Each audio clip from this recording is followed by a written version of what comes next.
और अब खबरें विस्तार से। लखनऊ से बड़ी खबर, आउटसोर्सिंग विद्युत कर्मचारियों के साथ दुर्घटना रोकने के निर्देश। यूपी पीसीएल के चेयरमैन एम देवराज ने जारी किए निर्देश। मौसम के कारण फॉल्ट सही करते समय विशेष सतर्कता बरतने के निर्देश दिए गए हैं। आउटसोर्सिंग कर्मियों के साथ कोई दुर्घटना ना हो, आउटसोर्स कर्मियों को सुरक्षा उपकरण उपलब्ध कराए जाएं। चीफ अधिशासी और अधीक्षण अभियंता के साथ ही एईजेई की भी जिम्मेदारी होगी। सुरक्षा उपकरण चेक कर रजिस्टर पर दर्ज करना होगा। आउटसोर्सिंग कर्मियों को उपलब्ध कराने होंगे सुरक्षा उपकरण। तो चीफ इंजीनियर को सुरक्षा उपकरणों की जानकारी डिस्कॉम को करानी होगी उपलब्ध।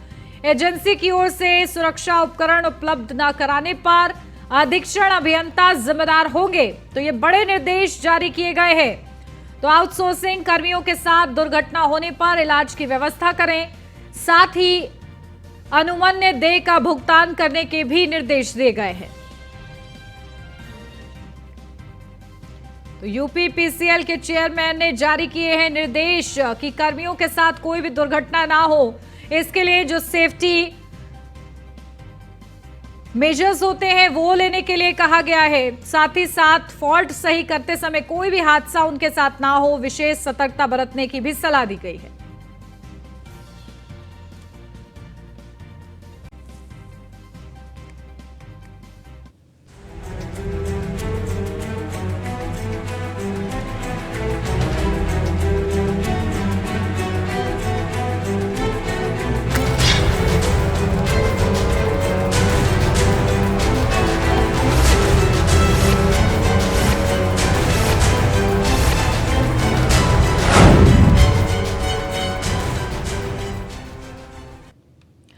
माफिया की जमीन गरीबों का आशियाना। प्रयागराज दौरे पर सीएम योगी आदित्यनाथ ने अतीक के जमीन पर बने घरों को सीएम योगी आदित्यनाथ ने गरीबों को सौंपा है। चाबी सौंपने के बाद जनसभा को संबोधित भी किया है। गरीबों को आज सम्मान मिल रहा, ये बड़ी बातें सीएम योगी आदित्यनाथ ने कही कि पहले प्रदेश में माफियाओं का बोलबाला था, डबल इंजन की सरकार में तेजी से विकास हो रहा है। प्रदेश में आज माफियाओं का बोलबाला खत्म हुआ है। सरकारी जमीन पर माफिया का कब्जा था, अब गरीबों को कोई परेशान नहीं करता है। माफिया मुक्त जमीनों पर गरीबों का आशियाना है। हमारी सरकार ने जो कहा वो करके दिखाया है। प्रदेश आज पूरी तरह से माफिया मुक्त है। अब माफिया अत्याचार नहीं कर सकता। तो अतीक अहमद की जमीन कब्जा मुक्त कराकर गरीबों का आशियाना बनाया गया। 2020 में कब्जा मुक्त कराई गई थी। 2021 में यह ऐलान किया गया कि गरीबों के लिए यहां पर फ्लैट बनेंगे और आज 76 फ्लैट जिनकी चाबी सीएम योगी आदित्यनाथ ने सौंपी है। वाकई ये खास संदेश देता है कि अब जो माफियाओं के डर में जीने को मजबूर लोग थे, आज वो अपना सपनों का आशियाना उसी जगह पर बसाएंगे। तो ये बड़ी अपडेट, जहां सीएम योगी आदित्यनाथ ने इस दौरान जो बातों का जिक्र किया वो आपको बता रहे हैं कि अब गरीबों को सम्मान मिल रहा है। डबल इंजन की सरकार में तेजी से विकास हो रहा है। तो माफिया मुक्त प्रदेश बनाने की दिशा में उत्तर प्रदेश अग्रसर है। ये बड़ा संदेश आज सीएम योगी आदित्यनाथ ने इस पूरे कार्यक्रम से दिया है। तो सीएम योगी आदित्यनाथ ने बड़ी सौगात दी, करीब 768 करोड़ रुपए की सौगात दी। 226 परियोजना का लोकार्पण और शिलान्यास, 107.71 करोड़ की परियोजनाओं का लोकार्पण और 660.05 करोड़ की योजनाओं का शिलान्यास। महाकुंभ 2025 की भी योजना इसमें शामिल। फ्लैटों का स्थलीय निरीक्षण भी किया और 20 लाभार्थियों से संवाद भी किया। तो प्रयागराज जो कभी अतीक अहमद के डर के साए में जीता था, आज वहां पर सीएम योगी आदित्यनाथ ने कानून व्यवस्था की मदद से एक ऐसी छाया बनाई है जिसके नीचे लोग खुद को सुरक्षित महसूस करते हैं। तो 2020 में प्रयागराज की जमीन को मुक्त कराया गया था। तो प्रयागराज के लूकरगंज में माफिया अतीक अहमद के कब्जे से खाली करवाई गई थी करीब 1731 वर्ग की जमीन। अतीक अहमद के गोदाम और रिहायशी इलाकों को बुलडोजर से ध्वस्त कर दिया गया था। माफिया अतीक अहमद के कब्जे से खाली करवाई गई जमीन पर अब गरीबों का आशियाना बना है। 26 दिसंबर 2021 को सीएम योगी आदित्यनाथ ने जमीन का भूमि पूजन किया। पीडीए की निगरानी में 2 टावर वाले आवासीय योजना का निर्माण कार्य, तो वहीं 2 टावर बनाए गए। एक टावर में 40 तो दूसरे टावर में 36 फ्लैट्स का निर्माण हुआ। लॉटरी से हुआ है आवंटियों का चयन। तो 76 फ्लैट्स के लिए 6030 लोगों ने आवेदन किया और पात्रों का चयन करने के लिए जिला प्रशासन की तरफ से गोपनीय जांच कराई गई थी। इसके बाद 1590 पात्र लाभार्थियों का चयन किया गया। 9 जून को आरक्षण नियमों का पालन करते हुए लॉटरी निकलवाई गई। लॉटरी से 76 आवंटियों का चयन हुआ। तो किश्तों में चुकाने होंगे आधे पैसे और फ्लैट पाने वाले आवंटियों को 3 लाख तक की सब्सिडी मिलेगी। तो उसके बाद फ्लैट पाने वाले आवंटियों को करीब 3.5 लाख रुपए किश्तों में भुगतान करना होगा। इस फ्लैट में एक समान साइज के 2 कमरों के साथ ही रसोई और शौचालय की सुविधा भी है। तो 30 जून सीएम योगी आदित्यनाथ ने 76 आवंटियों को चाबी सौंपी है।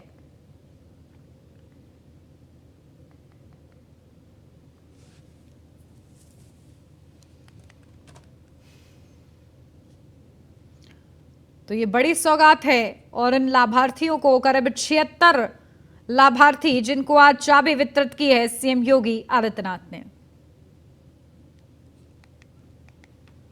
ये वही प्रदेश है जहां 2017 के पहले गरीबों की भूमि पर, व्यापारियों की भूमि पर, सरकारी भूमि पर कोई भी माफिया, कोई भी दबंग आकर के कब्जा कर लेता था, गरीब देखता रहता था।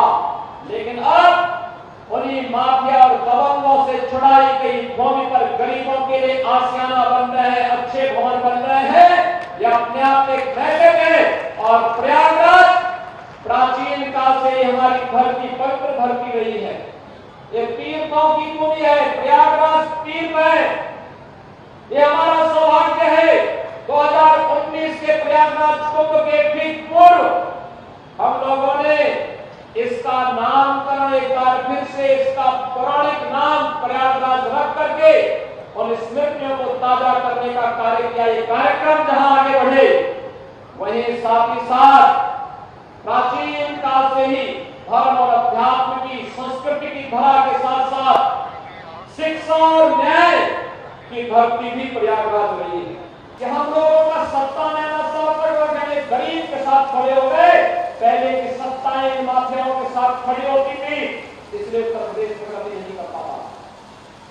लोग जाति के नाम पर बात करते थे, समाज को विभाजित करते थे, जाति के नाम पर बांटते थे, तमाम बातों के आधार पर बांटते थे। लेकिन जब किसी गरीब की, किसी कमजोर पर, किसी माफिया के अत्याचार से मुक्त करने की बात होती थी, ये लोग माफिया के साथ खड़े होते थे, अपनी जाति के साथ भी नहीं खड़े होते थे, किसी गरीब के साथ नहीं खड़े होते थे, किसी व्यापारी के साथ भी नहीं खड़े होते थे।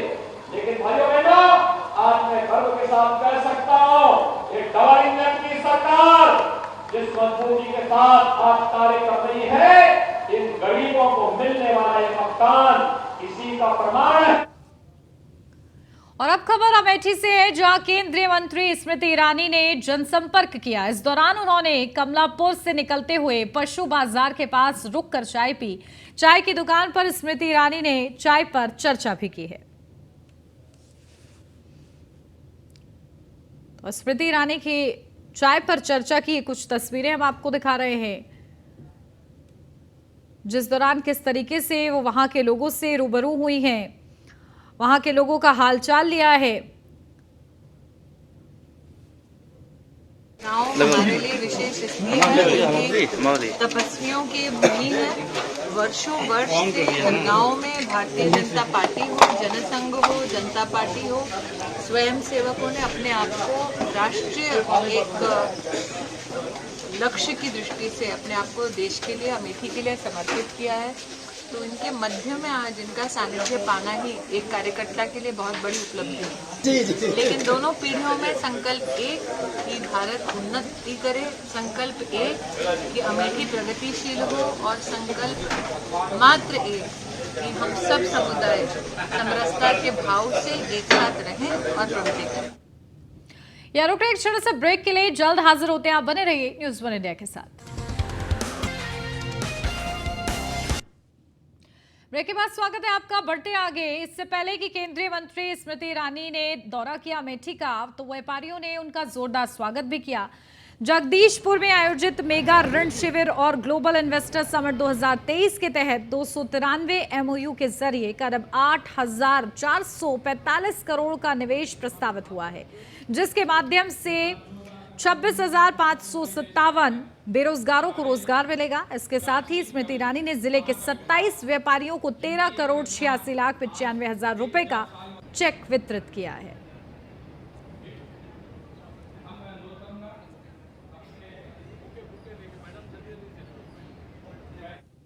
अब खबर आगरा से है, जहां जगनेर मार्ग धनौली में लोग जान हथेली में लेकर यात्रा कर रहे हैं। बताया जा रहा है कि इलाके में भीषण जलभराव से कई नाले चौक हो गए हैं, जिससे लोगों का जीवन दुश्वार हो गया है। तो वहीं ग्रामीणों के द्वारा कई बार शिकायतें की गई हैं, लेकिन प्रशासन उदासीन बना हुआ है। नालों की वजह से हो रही है, प्रशासन कोई नहीं सुन रहा है। इसी मारे ये नाले का पानी आता है, बार बार नाले ना साफ होते हैं। साल 2 साल 3 साल हो जाते हैं, नाला टूटा हुआ है बरदानी, लेकिन अब तक इसकी कोई सुनवाई नहीं कर रहे हैं। कितना समय हो गया इस तरीके से? 4 महीने हो गए, 4 महीने से कोई सुनवाई नहीं है। प्रधान के पास जाओ, प्रधान भी अब तक नहीं आता है, और प्रमुख के पास जाओ, प्रमुख भी नहीं आता है। अभी यहाँ कागरौल में रक्षा मंत्री आए थे, क्या अवगत कराया था? लेकिन ऊपर होके निकाले, वीआईपी रोड पर होके निकाले, वीआईपी रोड पर होके निकालते, पानी भरा हुआ है, इस वाले में निकालते, जब मालूम पड़ता तो उन्हें कैसे हम नरक में रह रहे हैं। करीबन कम से कम पहले भी धरना दिया यहाँ, और साल 1.5 साल से इसी तरीके से। अभी तो बरसात शुरू हुई है, पूरी गर्मी निकल गई, सर्दी निकल गई, इसी वजह से यहाँ नरक बचा हुआ है, पानी भरा हुआ है। अब बताओ क्या यही विकास है? कितने आपने धरना दिया था यहाँ? अगर हम धरने पे मजबूरी में बैठते क्षेत्रीय जनता के साथ, तो फिर भाजपा के जो बड़े बड़े नुमाइंदे वो कहते हैं कि साहब जी आप नेतागिरी कर रही हो, तो इसका मौका क्यों देते हो? इसे जनता को कहने की जरूरत ना, पर क्या इनको दिखाई नहीं दे रहा है? अभी 25 तारीख को माननीय रक्षा मंत्री राजनाथ सिंह जी की वो रैली हुई, सभा हुई है गढ़मुक्खा में, तो उसको यहाँ से न ले जाके उधर भदौरी होके निकाल। यूपी के बुलंदशहर में दबंगों ने किसान पर हमला किया। हमले में किसान को गंभीर चोट आई। बता दें कि किसान अपने खेत पर धान में पानी लगा रहा था, तभी पीछे से 3 दबंगों ने किसान पर हमला किया। आरोप है कि किसान को अवैध तमंचे की बट से मारकर लहूलुहान किया गया। पीड़ित किसान को बचाने के दौरान पत्नी को भी दबंगों ने लात घूंसों से पीटा है।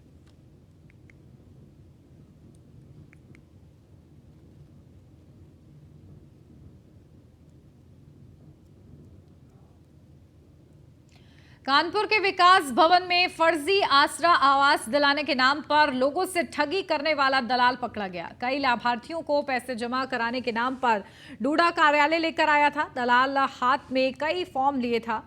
कर्मचारी को गड़बड़ी होने का शक हुआ तो पकड़ लिया।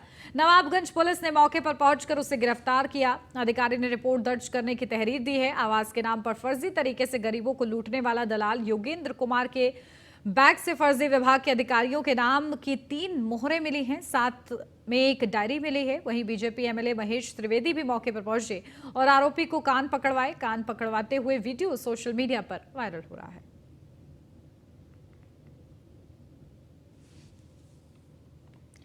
दिल्ली और नोएडा को जोड़ने वाले मार्गों पर आए दिन लगने वाले जाम से निजात दिलाने के लिए नोएडा ट्रैफिक पुलिस ड्रोन से ट्रायल किया। आपको बता दें कि चिल्ला बॉर्डर, डीएनडी फ्लाईओवर और महामाया फ्लाईओवर के पास आए दिन जाम लगता है। इसको लेकर ट्रैफिक पुलिस के द्वारा ड्रोन की मदद से सभी जगह पर ट्रायल लिया गया। नोएडा में आए दिन लगने वाले जाम की समस्या को दूर करने के लिए ट्रैफिक पुलिस अब ड्रोन की मदद लेगी। परीक्षण के तौर पर सेक्टर 14A से एक ड्रोन उड़ाकर व्यस्त समय में लगने वाले जाम का जायजा लिया जाएगा। ड्रोन दिल्ली से सटे नोएडा की सीमा, चिल्ला बॉर्डर, कालिंदा कुंज और फिल्म सिटी रोड, दलित प्रेरणा स्थल व महामाया फ्लाईओवर के ऊपर उड़ाया गया। परीक्षण सफल होने पर भविष्य में जाम की समस्या को दूर करने के लिए ड्रोन से निगरानी का रास्ता साफ हो गया है।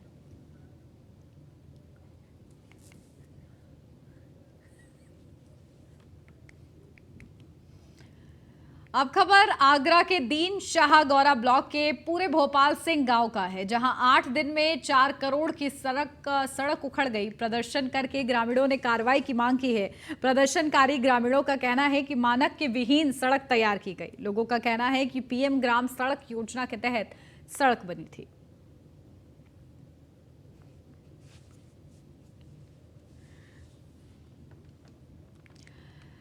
आगरा में शमशाबाद थाना पुलिस और सर्विलांस टीम ने 50,000 के इनामी बदमाश को गिरफ्तार किया है। बदमाश के कब्जे से फर्जी नंबर प्लेट लगी चोरी की बाइक, एक तमंचा और कारतूस भी बरामद हुआ है। बदमाश को अदालत में पेश किया गया, यहां से उसे जेल भेज दिया गया है। थाना अध्यक्ष अनिल कुमार शर्मा ने बताया कि पकड़ा गया इनामी साजिद उर्फ भोला निवासी टेढ़ी बगिया थाना एतमदुल्ला गैंगस्टर एक्ट के तहत वांछित था। यह लंबे समय से पुलिस को चकमा देकर फरार चल रहा था। इसके खिलाफ चोरी और लूट जैसे संगीन अपराधों के तकरीबन 23 से अधिक मामले दर्ज हैं। विगत दिनों शमशाबाद थाना क्षेत्र में गढ़ी जहान सिंह मोड़ पर हुई लूट में भी ये शामिल था।